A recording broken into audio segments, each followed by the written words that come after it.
iliju afọ dachi ụzọ ma mvụlụ ọnụ na ọbem. Ka m iliju afọ dachi ụzọ ma mvụlụ ọnụ na ọbem. Ka m iliju afọ dachi ụzọ ma mvụlụ ọnụ na ọbem. Chineke. Ka m iliju afọ dachi ụzọ ka mvụlụ ọnụ na ọbem. Ka m iliju afọ dachi ụzọ ka mvụlụ ọnụ na ọbem. Ndị mmadụ ọkanala ha ụlọ. Ebe ka ụlọ nọpụtanụ bịa wọchị ba traditional nwoke dị na anọ m online. Kedu onye izizi ike? Onye izizi. Kedu onye izizi nọ ha ofu onye na wọchị m. Traditional nwoke dị anaghị eme omenala, ọwụ na ọchị ime omenala ya nọta n'ụlọ bịa mebe omenala. Ka m iliju afọ dachi ụzọ mvụlụ ọnụ na ọbem. Onye izizi oke mmadụ ịtọ na wọchị m. Peter iwe a na-achọ. Godwin Smith uru Chisiki gụgwawa onye izizi. Ka m iliju afọ dachi ụzọ mvụlụ ọnụ na ọbem. Ka m iliju afọ dachi ụzọ mvụlụ ọnụ na ọbem. Chineke. Peter iwe a na-achọ. Ịnụbekwa ihe na-emenụ. Traditional nwoke dị anaghị eme omenala. Ụwụrụ na ọ na-eme omenala ọ natara unu bịa mewe omenala ọ na obodo oyibo eme omenala eziokwu sọsọ. Ka m iliju ahụ dachi ụzọ mvụlụ ọnụ na ọbem. Ka m iliju ahụ dachi ụzọ mvụlụ ọnụ na ọbem. Chai o ibe na-emenụ ahịa ọmụkwanụ ka anyị nwewe ụmụazị ya na-azịnye ya iwe sawa ahụ ya asawa na ahụ na ahụ. Enye anyị mmiri were sawa ahụ anyị na-asa ahụ na-ahụ na-ahụ. Asụ mgbe onye ji teta ụlọ ọhụrụ ụtụtụ ya nna kịta ka nna eteta ụla nsị ka nzi na ka nkọwa ịghọtago na aka nna adụ na nteta ụla. Abịa nji anakpukwu ọzọ maka abalị ka m ji alụ ọrụ. So the man you see is from moon and moon. Ụmụaka mewere ụnọ ọ na-afụgonu ibe a na-agbara ọsọ ibe a na-akụ ekwe ụtụtụ ehihie na anyasị. Mgbe dịrị gbuo ezigbote dibịa ndị na-eme dibịa alụtagwukwe ha alụghị mansions. Mana tata yawu ishodo Adam shocked. Adam shocked.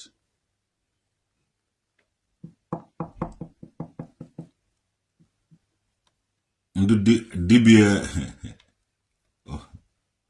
dibịa nwana abụ alụbụ na enume ibe a mụnwa traditional oke dị ya nọ n'obodo more than 18 years.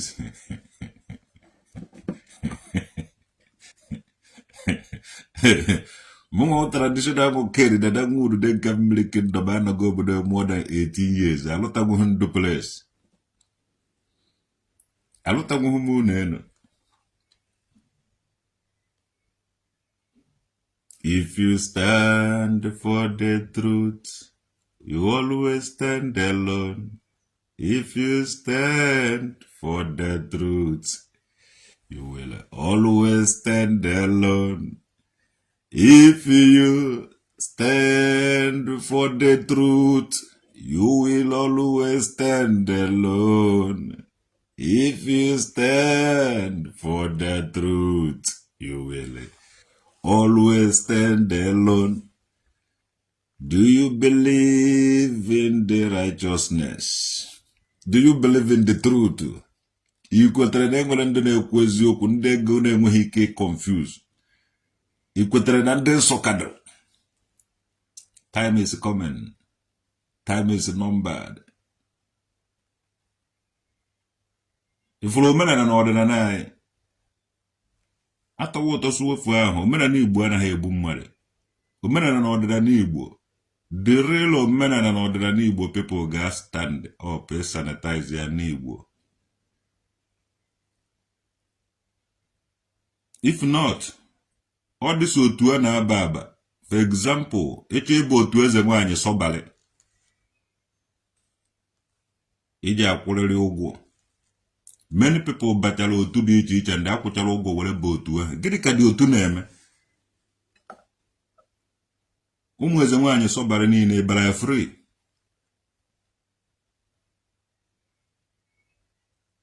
These people ji material things confuse omenala na ọdịnala Igbo, confuse our youth. Onwe onye chọziri ịzụ ọkụkọ, onwe onye chọrọ igezi anybody ntị.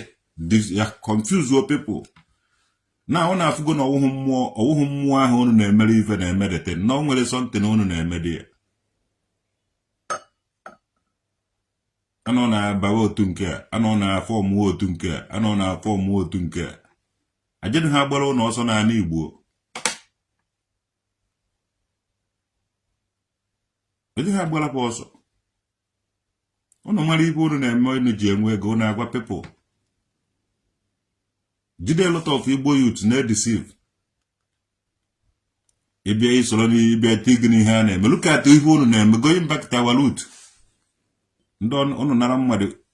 All this dibias niile, all this ndị dibia niile lụchara unu na-ekwesịrị ime unu investigate.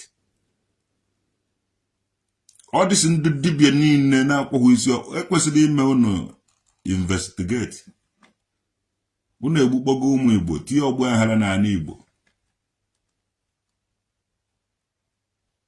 Ndị na-eme ọfụ nwe ibe ọwụ na-eme unu awụba dị ya, enwe ihe ọwụ na na-eme unu awụba dị ya.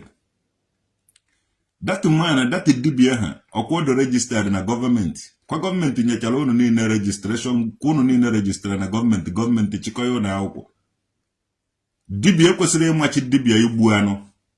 Dibia ọwụra na-amaghị iji mgbọrọgwụ na mkpa akwụkwọ were agwọ ọrịa. Amachie unu egbuzi n'anụ because unu na-egbu abala mmadụ dị ya. Ejide unu na-asụ na-ewu ka unu gburu ma ọ na-atụrụ ka unu gburu. Dibia ekwesịghị ị na-egbu anụ. Ọwụ na-achọ igburu obodo anụ egbe ya eze mmụọ. Dibia na-test ya ha ndị ya ovata eze mmụọ egbuola obodo anụ. Ọwụ dibia na-egbu anụ, ọrụ dibia awụghị igbu anụ.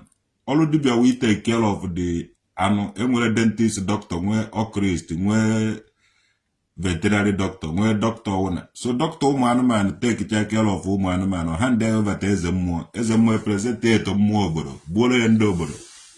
Ma ọ gbuoro ya people, ọwụghị ọrụ dibia.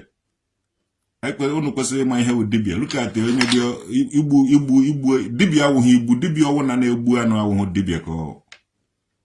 So let us start from there. Ndị dibia ọ na-ejere asọ na ọ na-egbu anụ, no, imechie gị ewughị dibia. Dibia kwesịrị inwe kpọ o ji esu ọgwụ, nwee ite o ji esi ọgwụ, nwegasị ya kọpụ eji agbakọ ndị mmadụ ọgwụ, nwee ebe ndị ahụ adịghị na-anọ, ya wee ọrụ dibia. So ụmụazị be anyị na-afụgodata na nga ụnụ agbafugo onwe ụnụ afọ ụnụ agbafugo onwe ụnụ afọ from all those states ụnụ na hide the people. Ọ naghị last. Unu ejidego omenala na ọdịnala Igbo petie ya blood tọnụ ha n'Igbo to ihe a ka unu ji ọfọ. Unu ọmarụkwa ihe wụ ọfọ.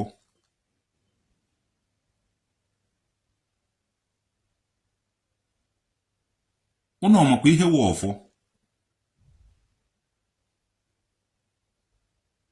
Ọfọ nwere nsọ. Some people hide under the omenala na ọdịnala Igbo. Na-emebi ya na-emebi isi na-emebi isi ya n'Igbo. Gịnị makwa ihe wụ ọfọ? Ọkwa oke ite ahụ unu gburu ji ọfọdụ na ya. Ọkwa ibe n'ihe ọjọọ ndị a niile na-eje ala nwunye mmadụ jicha ọfọ. Ọkwa ndị a na-eje ejide ụmụnne ya gbuo ha kwa ha ji ọfọ.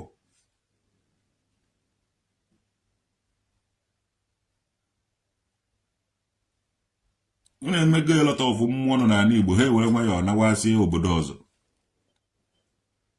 Because unu atọ ọnụ gaa n'Igbo, ọ dịsị ndị dibia emegide alụba hotel, emegide alụba hostel, emegide agbaba ana, emegide elebe ana, ị na-asụ ana ka ị pụtara ile ka ị bịara ime omenala.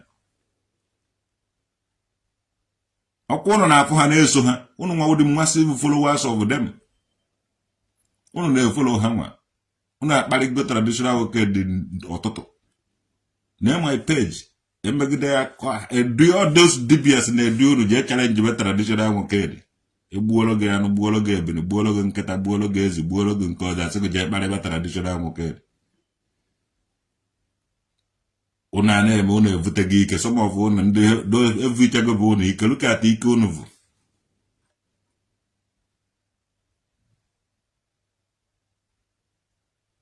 And they call it going back to root. mụnwa onye izi pụtara ihe na restore ya omenala na ọdịnala Igbo mana mkparị karịrị bata ahịa nọrọgo n'afọ ibe niile ahụ ebido niile ahụ overtaking unu emechago na overtaking lukata ebe unu jere unu nọkịta unu ababa otu eweta akwụkwọ akpọ ndị mmadụ abaya otu before ịbanye otu ahụ ịkwụọ ụgwọ before ịbanye otu ahụ ịkwụọ ụgwọ ihe akịta otu ihe ahụ kọtizm ihe ahụ kọt a na-ekwu maka otu ọwụghị omenala anyị ka omenala Igbo awụghị otu many things ha registara adịkwa registered na gọọmenti mana gọọmenti nechara na-erejista ha n'ofu n'ofu o mekwere thorough investigation mara n'ife a na-eme because sometimes you blame gọọmenti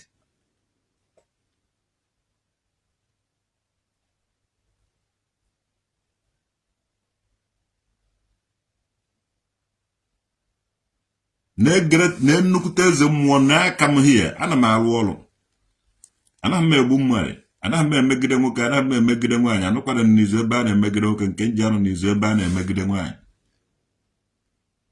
bata ụmụ ya utube anyị omeghị onye chọrọ ịrụ ọrụ onye ọwụna chọrọ ịgba moto onye ọwụna chọrọ ịrụ ụlọ onye ọwụna chọrọ ivute ego mvute a na-agbara from one dibia to another from ihe atọ ihe a n'ebe ọ na-eri idibe ụmụnne anyị jechaa mba bata ejide ha gbuo most of ụmụnne anyị anwụgo onweghị onye mụọ ihe gburu ha ereke were lot of ndị na-akpọ onwe ha even ndị dibia ekwesịrị ijide all the dibias ma dibia Isuọbịa ma dibia na nka ma dibia Ekwulọbịa all this ndị niile fụtara prezentichi onwe be asị dibia ekwesịrị ijide ha nchara ine tụọ ba nga onweghị dibia ba na-eme ife a these people with the people na village ọwụna nwere ndị na-enye na village ọwụna nwere ndị na-eme ihe onye nọtazi ọ na-ehe afọ ndị dibia na-amafụkọrọ ndị mmadụ na-egbu ịma ejire ebe ha adọji ebe na-eme omenala ọ dịsị ndị dibia niile ekwesịrị ịkpụkọrọ ụnụ niile tụọ ụnụ nnukwute nga onye ọwụna kwukwara n'ala Igbo jidenụ dibia ahụ na-eme mebenụ ndị dibia ibe ọha nwawa alụrụ ana nọ n'ala Igbo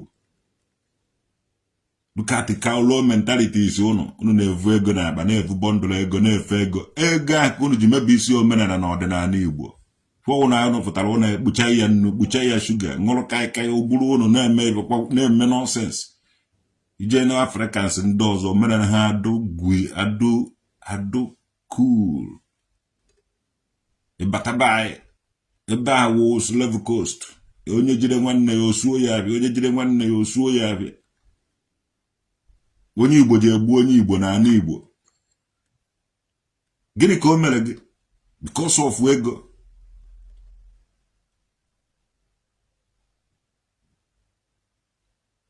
olubeghị less than 5 years olubeghị more than 5 years ebidoro ka a na-achịkwa back to omenala ka a na-achị back ebe a ka ife ọjọọ niile jere na-akụwa akwụbiri dibia na-agba ana maka na ụwa ga mba ịgbata ha ana so ịbịaziri ugbu a ịgba ana dibia na-alụ ụlọ elu na-alụ họtel dibia na-anyazi moto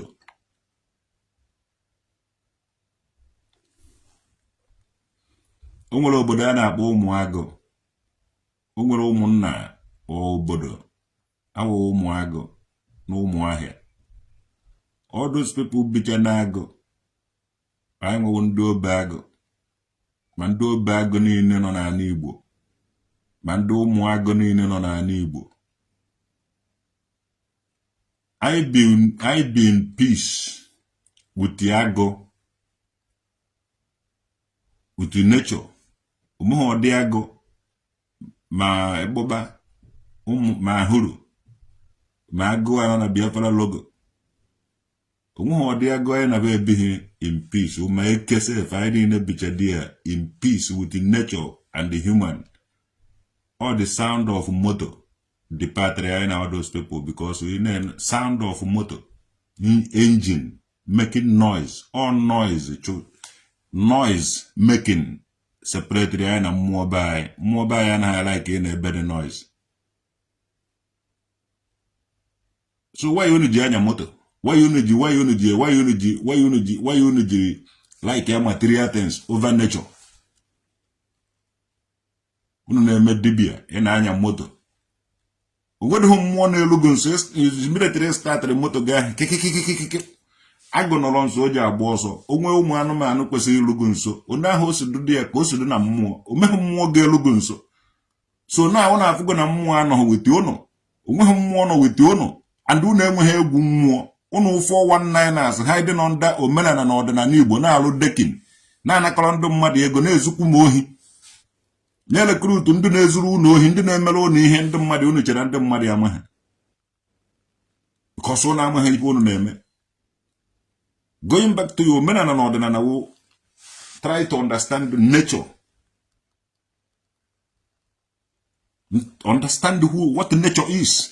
Onweghị ife unu ma unu na-eri ndomi na-eri ife ọwụ na-egwevide mesbe ọwụ na-esivute ife unu na-eri eweta moto unu anara nonsense. Unu na-eme ihe mmụọ nwanne onweghị mmụọ unu na-emere ife agụụ chụpụtara unu and unu na-erijuo na-akwụ dachi isi ụzọ jee ọdịsi unu niile a ndị dibịa rụrụ jee na nso eji egwu sune n'ebe ji wee gbu the foundation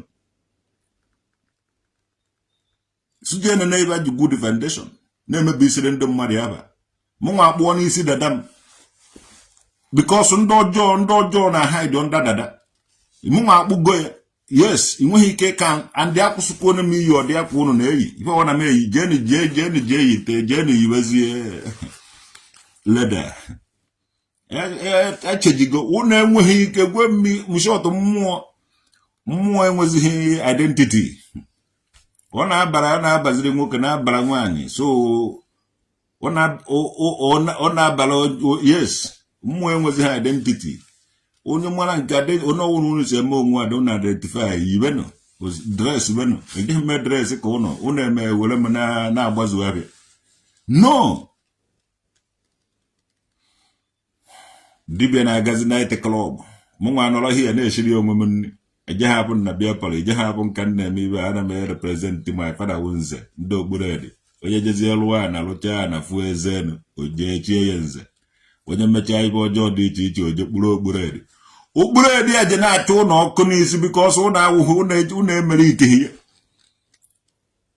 yes fe mere itighị onye lụcha gwụnye mmadụ vukla na mee nke oje chie eze anọ na Germany na-enene ụnụ anọ m far place dịka ugo na-ene ụnụ anya ebe ahụ ụnụ nọ because aka ụnụ ka ụnụ ji je meterete m o je emecha ụnụ n'anya vam n'anya anụ nwempi na atụrụ anaghị efu mpi onye ọwụna ji ụfọ mana ụfọ ma onye ji kọkwa ụnụ hụrụ ndụ niile mere traditional nwoke dị overtaking kabe ji akaba na-agbafu isi onwe ha ahụ anọ na nye n'udude nke mmiri kendọ bụ onye chọọ ya anụju ọgụ ahụ ebe ahụ kama fevuru nke dobe nna m ojeghị nwe eji anafu nwunye ọ na nga nna ochie ị na-afụkwa ihe nna ahụ ọmụọ traditional nwoke dada nwa udude nke mmiri kendọm mmadụ awụ na mmadụ nwe ihe na oyihe nna ya to God nnecha ga anya ụda anya gosi emechikwa emechi ịdụtụfe complexion ekwere m na ndị mụrụ m si Enugu na nka to God who made me and you facha ọgụ ahapụrụ m ibe na-eme na Germany ya anụwa ọgụ achọ ọgbọba achọ ụzọ date time and the venue ma afụta na omenala Igbo na-atọ ka gịnị omenala Igbo na-atọ ka ji ọcha onye ka ndị a na-eje eme ibe o ji awụ onye asụrụ bịa mekwa omenala ọ na-agba hey nwada Onyinyechi to God who made me and you ị na-abụkwa ibe nna ahụ Stephen Kamal ị na-ejide ga-eke ige ebe ahụ oyo tradition enwe ife wụ tradition and dibia unu na ebe ahụ ndị mmadụ si ọdụ wee from somewhere bịa dibia ha bịara abịa anyị nwewo ndị ụzọ dịbụ unu dị nka na ụzọ udude na-akwa nka nwoke dịcha isom This happening since this month to God who made you, me and you. Even them. Also, on the last day, only true believers shall be. On the last day, only true believers shall be. I don't know God to God who made me and you. I got wonder when there's no good for that live. Eh? A lot of fake DBS everywhere. Okore chusu. Chinedu chukusu. What mal?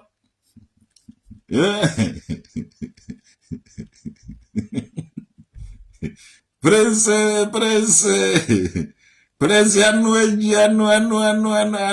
Anu yago. Onye buchi no mo onye buchi yo. Ina challenge mo. Imela mbwari. Ina mkpụrụ nsị da bịa here ngolo pre nweta gị ọhụụ ngụ ka onugbu ọsịsọ ịda challenge choose your date time and the venue. Ịza na ezigbote aba gụnụ na anagete na-azụ onye na-azụ ihe iyi agụ aba mmadụ go. Nkịta ataga ugbo anya mara ya n'onu. Fake dubious with the fake names. These people, this Ndu dibia mebili ọtụtụ ihe na ana Igbo. O mere ụfọdụ ụmụ ndị Igbo ba anaghị azazi ezigbo afa ba. Ụfọdụ na-azazi nwata mmalụ. Ụfọdụ na-azazi ibe awụcha ahụ ihe awụcha ahụ a natara from ndị Amakara dị ngwe dibia. Na mgbe ndị dibia bidoro ma ebe ndị eze mmụọ aka n'ọnụ nọrọ very far na-enene destin. Ndị dibia makwa ihe na-eme. Enwere ihe dị iche bataziri be anyị chọọ ka ha tagbuzie ebe batakwa idolo. Soba nkene mmadụ bụcha ata nkene. Ndị dibia everywhere dibia. Ịbata na Isu Ọbịa dibia eju, ịbata na Nanka dibia eju, ịbata na Igbo Ukwu dibia eju. Ọ dịsị ka going back to our root or going to dibia. Ọ dịka o nwere ibe dibia menwuru n'ala Igbo. Onye na chiede na mmụọ na-ejebe dibia achọ onye dịkwa ibe nkwado okwu mbọsị mbụ. Ndị gbuo mụrụ anyị sị na Igbo hụ n'anya okwele. Onye ka mmadụ ya naghị abụzi n'anya ma na-ekwele. Mvuru my own teaching pụta. Onye ọwụ na-amabara be ndị abara otu ndị bara mmọnwụ. Ụfọdụ bakọcha otu dị iche iche kwụcha ma ụgwọ. Ibe nwere ka ga-enye nna m. Ibe nwere ka ga-enye nna. Ibe nwere ka ga-enye urude nke ma enweghị ego ewere ma obi njebe. Chineke. Mana kịta iji abalịrị otu ịkwụọ ụgwọ. Ịkwụghị ụgwọ ije ha bụ otu ahụ. Na amụrụghị m na ego nwere nwayọ chala ndị otu. Ya nwere ndụ mmeri ibe. Sọndụ ọgụ ọnụ. Sọndụ ọnụ ọgụ ka ọgụ ọnụ. Ọmaka mewele. Anọ n'odi mgbe onye chefu ma ọbịa hụ mehie. Ụmụ nwa akpakara dị ngwo ma ọmụ. Mana awụghị ndị bịa. Eziokwu sọsọ.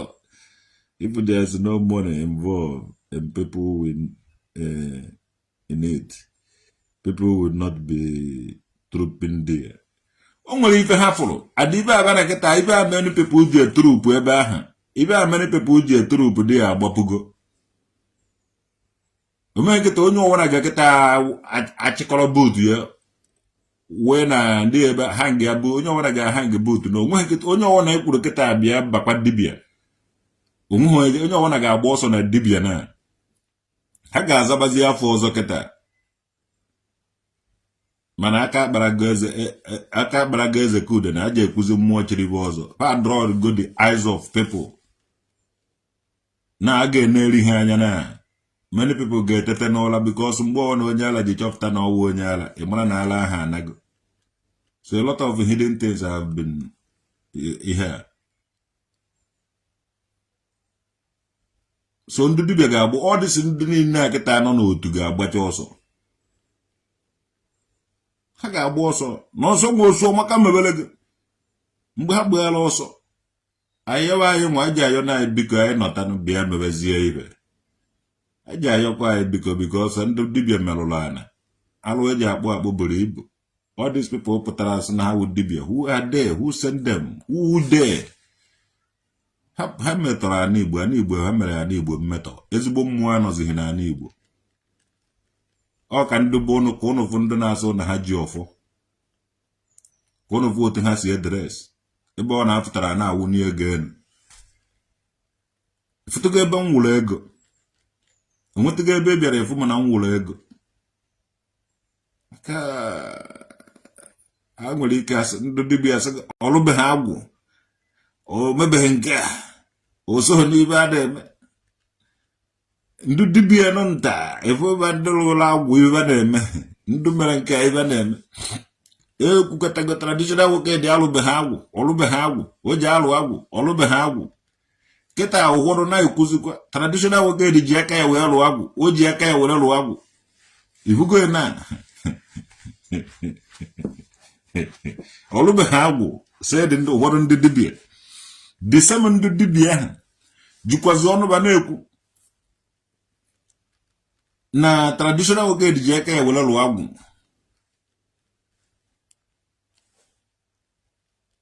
Ụfọdụ na-ekwu na traditional nwoke dị na-alụ na DHL. Ọkwa ndị dibịa n'afọ ụzọ. Fa ama ha na traditional nwoke dị anaghịzi alụ na DHL for more than 2 years.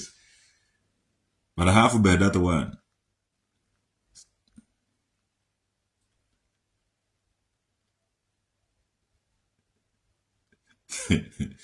Nwanne ọ dịzi challenge ọrụ na-eme ọkwa na ụjọ kreatiri unu ji asa ndị mmadụ isi. Ike challenge traditional nwoke dị challenge na-eme ọ maka nwata mmalụ ahụ aba mmadụ. Nne gị na nna gị amụ gụ baa gụ nwata mmalụ. Gụnwa ji aka gị were zadi afa ndị akpọ onye afa chi ya analụ. So afa gị abụrụ nwata mmalụ. Ana m agbara a lot of people afa free of charge. Mana mmechara bụ work all over at the end of it. Feje ebe dibịa merewekwa nonsense. Because ị naghị m enye ụnụ ego. But ihe ahụ power. Ọwụghị ego. Ego gwere ike ime gị misbehave. A lot of people they misbehave because of ego. A lot of ndị kpọrọ onwe bụ eze nwanyị. Ejego metọ ọsịcha onwe fa because of those people. Ejire traditional nwoke dị adị push ya ka mara na o ji emewe ka these people. Nwanne nweghị ebe a na nweghị osi na-amị ego n'obodo a. The life awụghị maka ego. Forget about ndị ji ego a confuse unu. At the end of it, one day unu ga-amata nke wee eziokwu. I need to live my life the way God made me. Ego awụghị everything. People akwa ego na ga-abute n'ego ebe ka ije evute dị ego. Ọdọ. Many of our youth enwego mmụọ. Oyi na ejekwa ha n'obodo oyibo vute ego. Nwanne ọwụghị n'obodo ọwụghị otu aka inu si ada n'ọnụ ka o si atọ n'ọnụ. Ọwụghị otu aka inu si ada n'eze ka o si atọ n'ọnụ. These people ma ife na-eme were nweta ego. Na-agwa ụnụ ejego m jee ebe niile fụ ụzọ ma afọ ife wa na-eme. Onweghị ebe osisi na-amị ego ndị onweghị ọgwụ ego ba na-awụ agwụ ego ya do ebe niile. Ego a na-anara mmadụ ego. Ọ dịsị lansom a na-anakọrọ ndị mmadụ. Ya nwa ụdị ego. Onweghị mmụọ na-enye ego, onweghị ọgwụ ego na onweghị ọgwụ na-enye gị ego. Nọ ụnụ gị ụnụ agbakọta onwe ụnụ anya mmadụ 300. Ụnụ edecide ya ibe ụnụ ga na-eme. Onye ọwụ na-emere ihe a ụnụ amavuru ya. Anatacha ya n'ọwụ na oji. Onweghị mmụọ osisi na-amị ego. Ife awụ ibe ụmụ youth, ọ dịsị ụmụ be anyị na-eme ndị demọp na a na-eme omenala. Onweghị obodo be anọghị. Onweghị obodo ba na-anọghị. Na-emebi isi ọmarịcha omenala na ọdịnala Igbo. At the end of it, ọ na these people mechaa ọdị alụ niile na ala Igbo. Esego na omenala nna alụ ka a ga-akpụ. A ga-akpụ a lot of alụ na ala Igbo. Ka ala Igbo nwee ike function kwa again. A lot of souls are crying for vengeance in different ways. Na ife onye ka ibe ba ndị mmadụ na-eme ndị demọp. chai asịgị na ba ji ọfụ na-azọkwa ọkpa na ala Igbo na-awa ọjị na-ata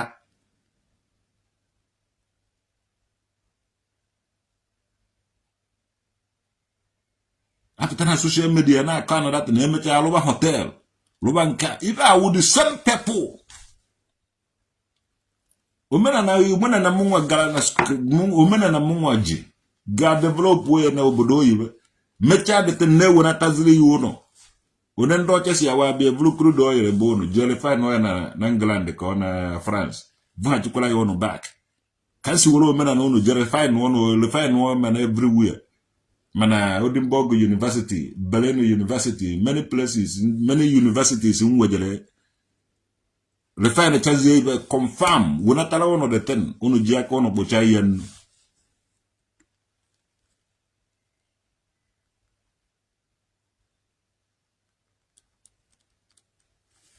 dibịa anaghị agbụ alụ ndị nri na-akpụ alụ dibịa anaghị akpụ alụ n'ala Igbo dibịa ọ na-asịkọ na ọ na-akpụ alụ anụ ọhịa ka ọ dibịa anaghị akpụ alụ eji asị gị jee gbata onye nri ji akpata onye Chukwueze Osika kpụchasịa dị alụ gbata ndị nri onye nri okpochasịala gị dị alụ ọ ndị nri na-akpụ alụ mụ nwa na-eje ọla eri kpọta mmadụ ọ na-akpụchasịrị m alụ na-akpụchasịa ebe ọwụna na-akpụchasị ị na-amụtakwu n'ihu onye si eme ọ ndị nri na-akpụ alụ ọwụhụ ndị dibịa enweghị ọrụ ndị dibịa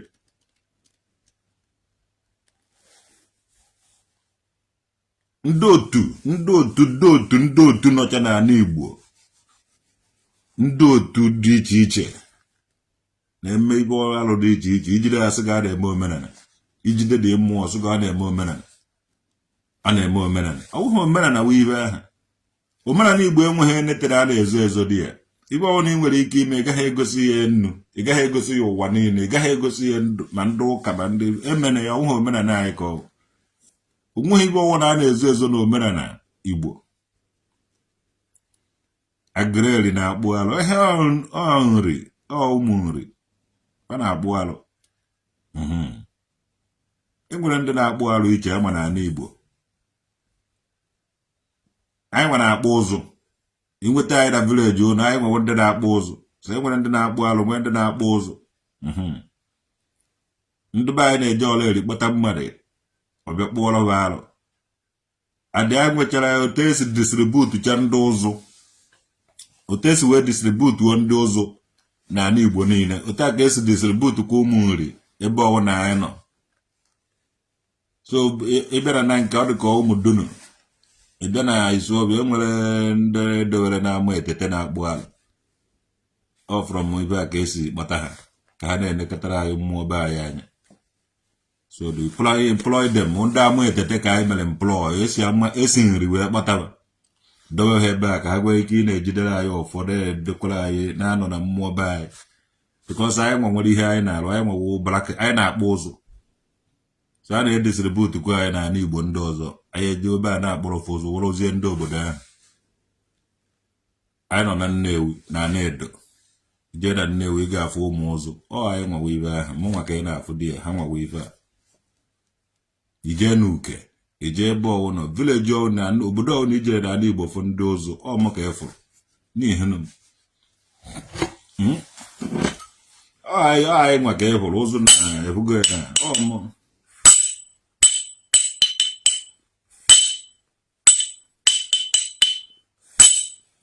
anyị nwa so eje mazụ gị bịa ka igbuoro gị anya ka na mkpụta mma egbukasịa m ibe aha dibịa nọchi ụzọ ekpochafụ dibịa ahụ gbaa ya ọkụ gbakọta ibe niile ọkụ mgbe dịrị gbuo dibịa ọ na-achara eji ndị ụzụ mana tata ụmụ anụ ọbịa dibịa ụmụ bakara dị ụmụ ofeke dibịa ụmụ mgbawaraja dibịa ụmụ okongwu dibịa ụmụ ibe a ọ bụrụ na ezigbote ndị dibịa apụta ha zọwa onwe ha nna ibe anyị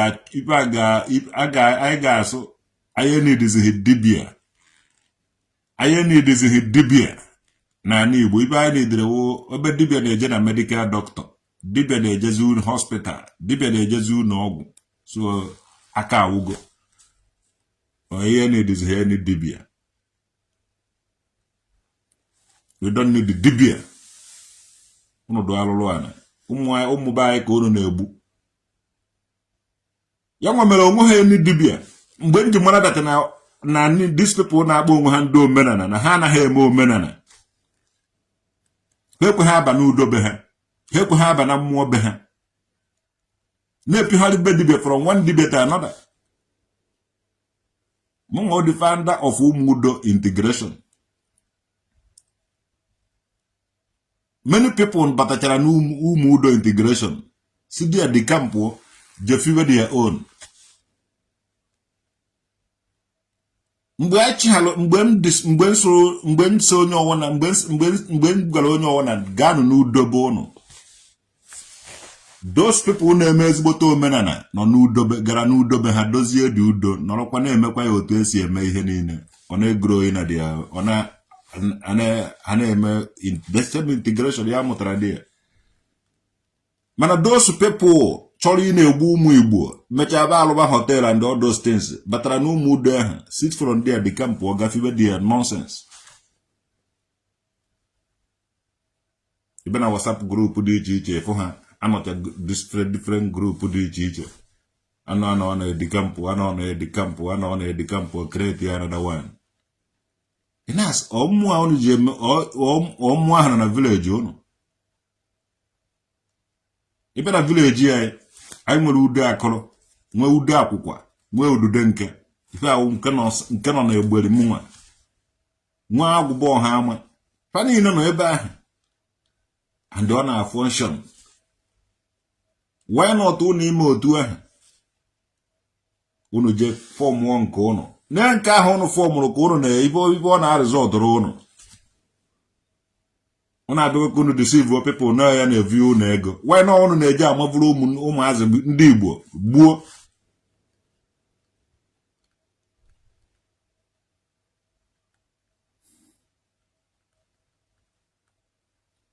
Onye kwuzie na ọ na-eme omenala aka na-agụ no. Ọ dịsị ndụ dibia niile lụchara unu ji agwa ya ụmụazị unu nyiri were mee the foundation.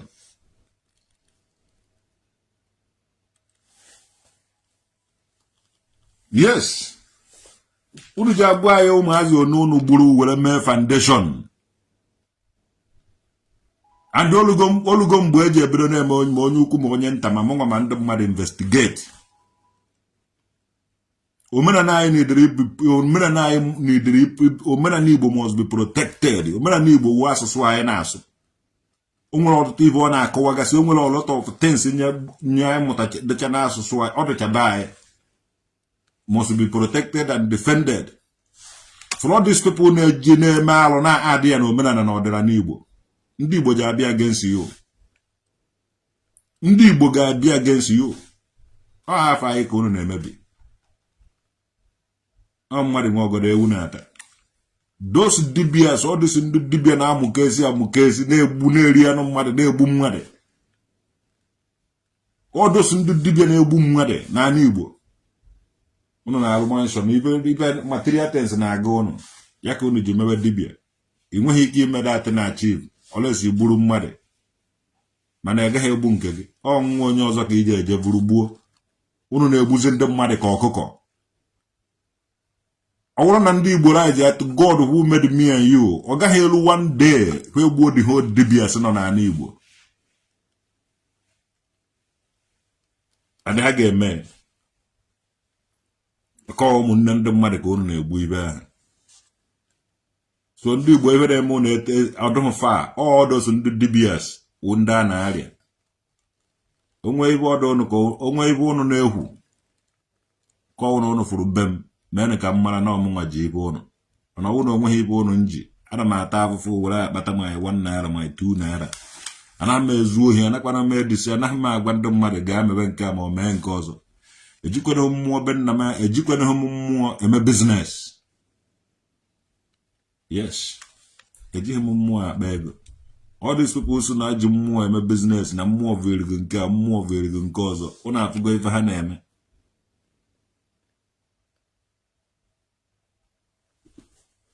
Ọ na-afụgo ife ha na-eme. Nah, I'm just shocked. I'm totally shocked.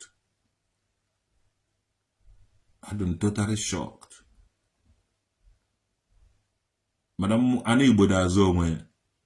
Ka ọ na-afụgo na mmụọ nọ na Igbo na-arụ ọrụ because ụmụ dịka security these people na-agba ha ka ha were defend ihe ha na-eme ka ndị mmadụ afọ ịma ife na last forever.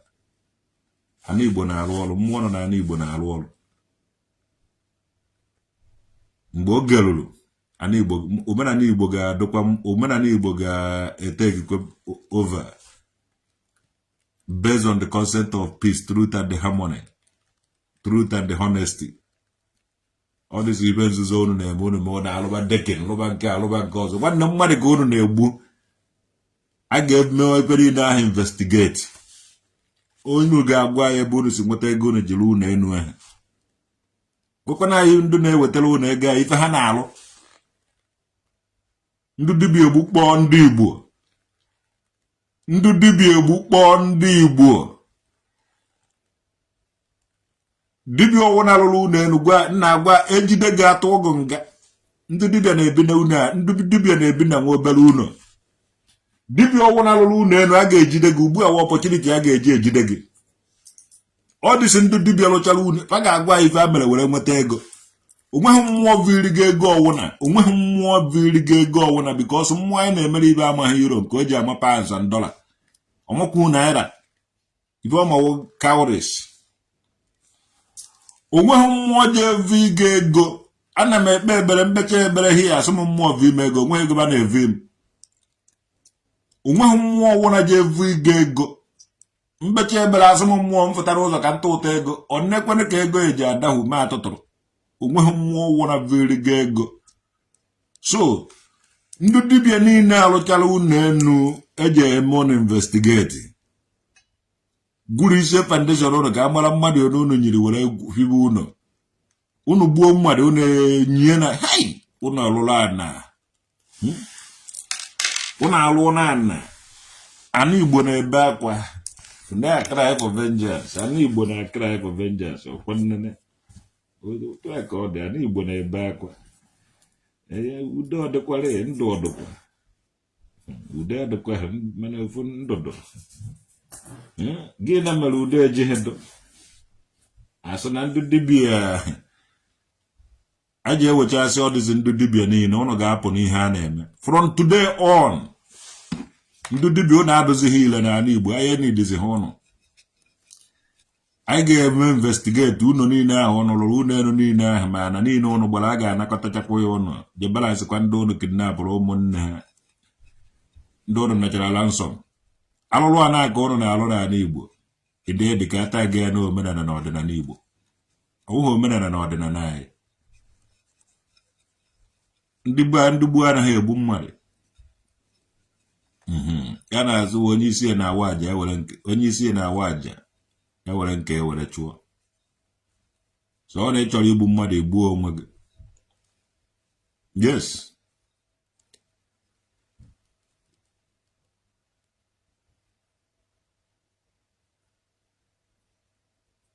a ga-eme ha arrest Igbo Channel TV enidiri ime ọwụda ụsọ na Enugu ka ọ dịkwa na Anambra even ọdụ na Isuọhịa jide ụmụ ya otu Isuọhịa sịgara a na-eme dibịa jụọ ha otu ha nọgasị faso ị na-ekwu ọ dịkwa na nka dụ na ekwuru ọbịa onweghị ebe egburu aja mgbere adọghị nwanne ọdụ everywhere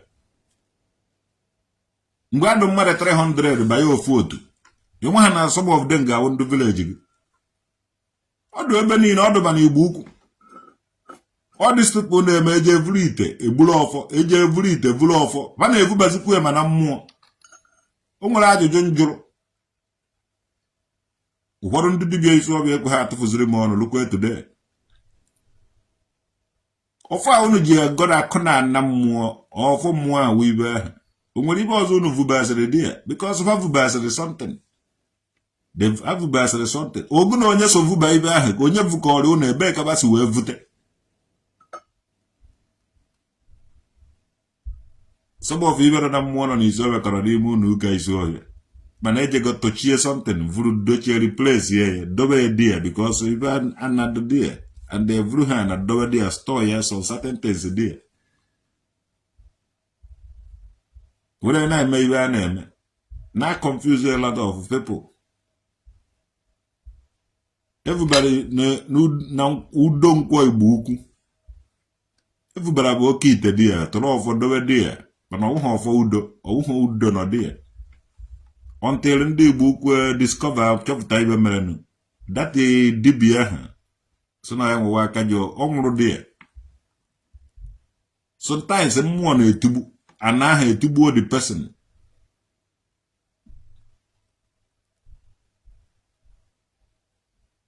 Yes. Odo. Ndu Dibia ni on isu of here. Bachalo tu aha. Gina na enye ego. Ndu Dibia ni na nanka bachalo tu, ma umu tu di. Gina na enye be mu iba na eme. All this ndu Dibia bochara na ego na efe ego. Gini ka ebe ego ahụ si abịa. Umuazi na ehu since 2020. Since look where today.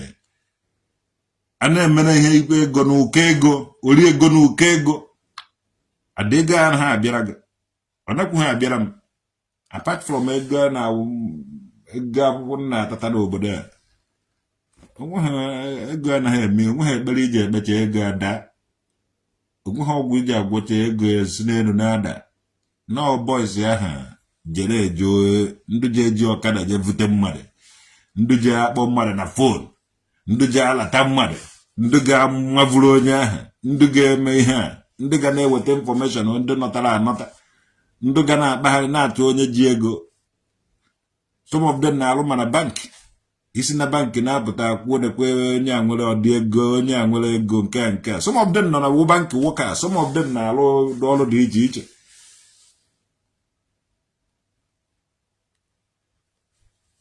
Mana onwe ha na-eze ọ mmadụ ka na ego natara ndị mmadụ. Ọ dịsị lansom a na-anata ndị mmadụ. Ndị dibịa na-eri ya. Ọ ndị dibịa na-edu ihe. As you can see.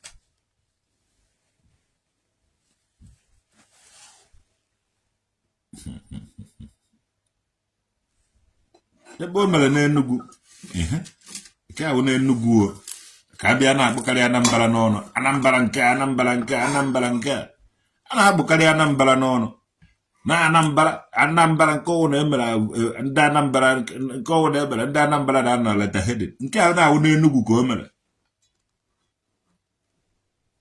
Nke ahụ n'Enugu steeti. Enwere ike nke ọzọ je eme na Asaba. Nke ọzọ nwere ike je eme owuru na Abịa. Maka otokoto nke otokoto emego. N'Imo. Mmadụ họrọ udene somewhere o mekwuore na-abịa. So na Enugu ka nke a na-eme. Na agụji mgbada. It is painful and shameful. Nwanne ibe mere m nwa traditional woge dị jiri were nwayọọ. N'oziela onwe m for long time.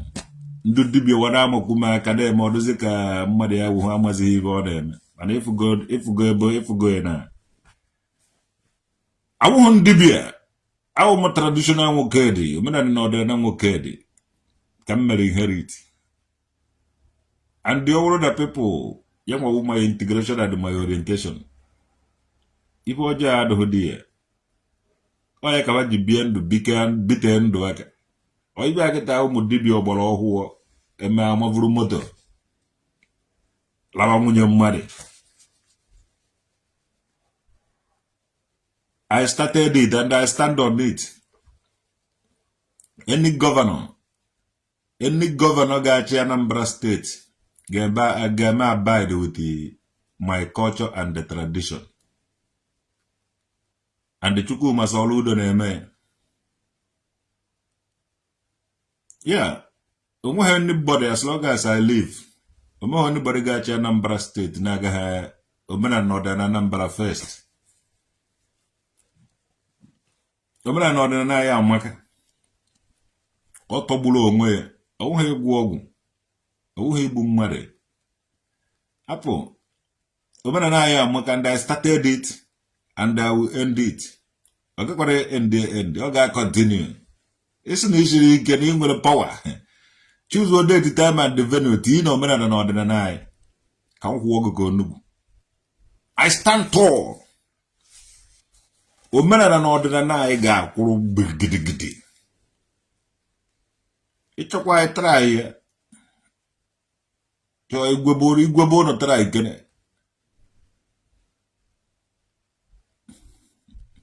Ka m nye condition otu ọ ga-esi na-awa ọjị.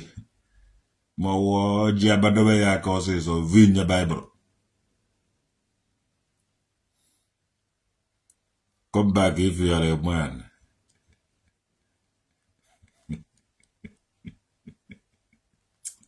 Chai. Na Intawudolenke. Eziokwu na-apụta ihe na nke ikpeazụ a. All this ndụ dibia dịka mpụchara from ụmụ udo ga create their own. Ọkwa efuru ibe na-enyebe ego. All these people anyeziri fọm votu naba ego nwere ndị otu iji anyị bata ịkwụọ 500,000 nwee ndị eji 300,000 aba nwee ndị eji 200 aba. So ejere fọm gasị otu dị iche iche eji ego were aba. Mana mụnwa mụnwa the father of ụmụ udo integration. Ome onye si ya weta ego were banye ụmụ udo. Free because udo nọ na village ụnọ. Udo nọ na village obe ọwụna.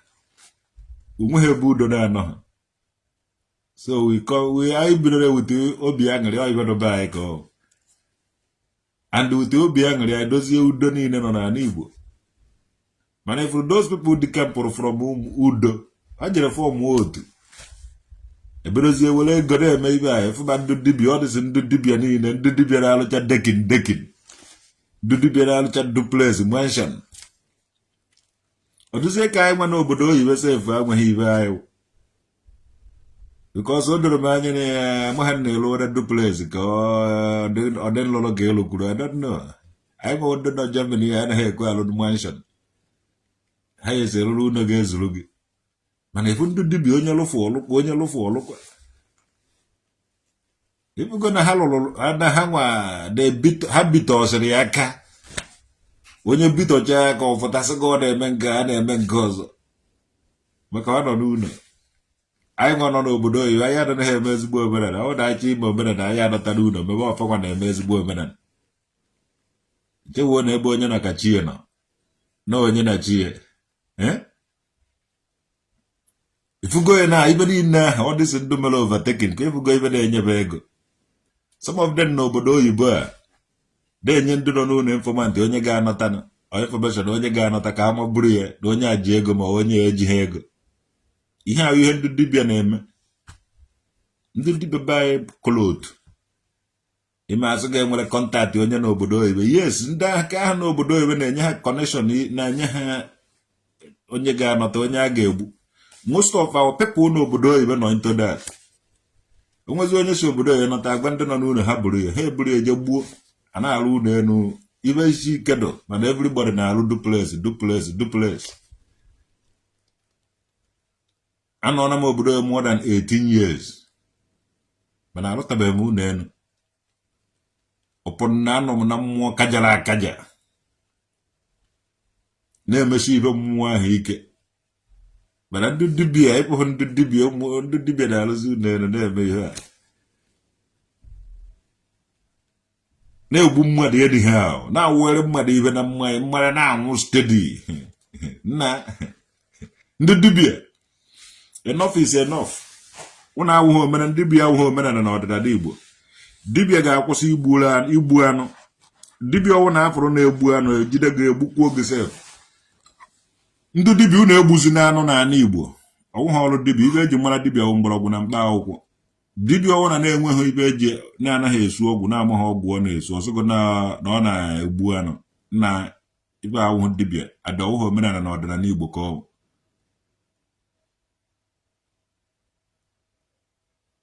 Ndị Igbo na-eme ihe mmụọ fara eme ihe dibịa. onye ahụ rịabara oje na dibia onye ahụ rịabara jee n'ụlọ ọgwụ even ndị dibia na-ejezi ụlọ ọgwụ na-aga agwụ onwe, which means you don't need to go to dibia. Jeela onwe gị na medical doctor. Yes, I'm ka na-agba traditional nwoke. The returning of eze mmụọ ndị dibia ga-eme disappear. Omenala Igbo was based on the concept of peace, truth, and the honesty. All this ndị dibia unu ga-akwara nna with the son of that land, with the sons and of that land. I actually take over.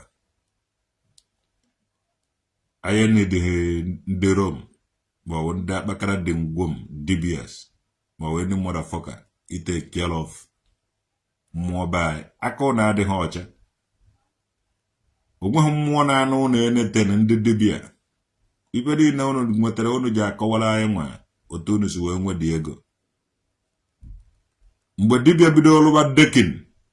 Camera won't test is wrong somewhere. I never now lose you here, now my hostel, now Buana, ne lana. I am at the house Abatagoka. So now I get dealing with the owner, won't do dibia. About one for dibia. I did dream investigate, I met investigate. I confirm one on your name, maybe or even a negego. All the 1 naira, 2 naira on name with any 3 trace here. Camera bossy idea. Ikune jugo. Enough. Money no buru get binano so no gnoli na for an quaneke, over whom worry of whom quanumweke. I get biroketa nano so no gone megwala. They will never rest in peace. Haganano so no gnoli na for an quaneke.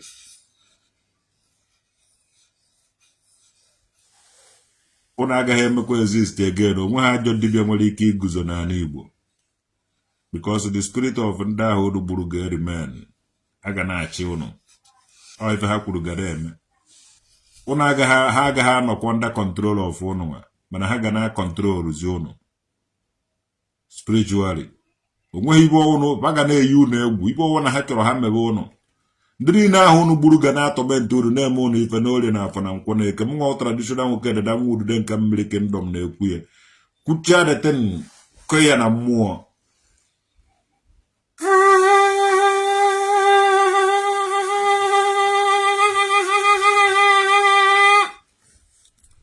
Otu ahụ kwuo otu ahụ ka ọ dụ ịchọzie ihe iso na onye ha duo na je jide ibe ahụ hụrụ kpọ ụgwọ nke gị ka o jide ọmaka mere ụnụ no more dibia, no more pastor. The truth is surfacing. Eziokwu dị afọtara dị ife.